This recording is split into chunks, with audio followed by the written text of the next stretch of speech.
All right, so I just got this package in from Touge Nation.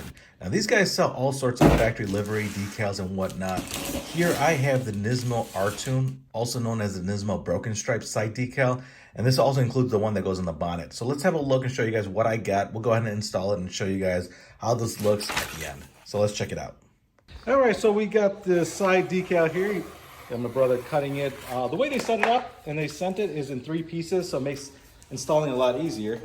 And my brother is actually a vinyl specialist. I am actually. So that's why we're here. It's nicely labeled. And then, of course, I got my little brother here who's also an expert. You got to see what he did with this Castrol Supra. Check this out.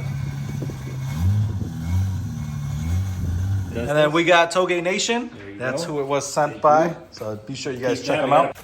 So it's nice, it's all labeled, it lets you know what piece is for what. So they're in 3 pieces like we mentioned. That's the rear quarter, the driver, and then the fender. Right, so this is how the car looks before anything. I do like the clean look, but adding this on is gonna look so much better.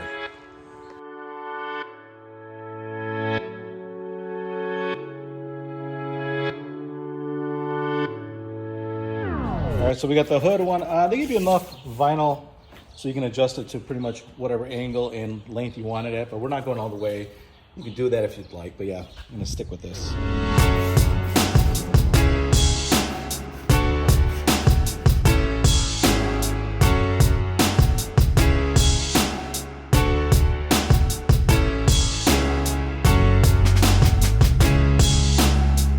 So we just put the hood graphic on too. Overall, I'm liking how the whole thing is looking.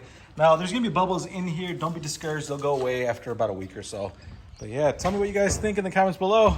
I actually like it. What do you think? I love it. Yeah, I appreciate your help, man. Not a fan of graphics, but this is nice. Yeah, it's coming out pretty good. We should nice. put some on your R33. Yes, I think that's next. All right, guys, if you have any questions or anything, put them down below. Thanks for watching, guys.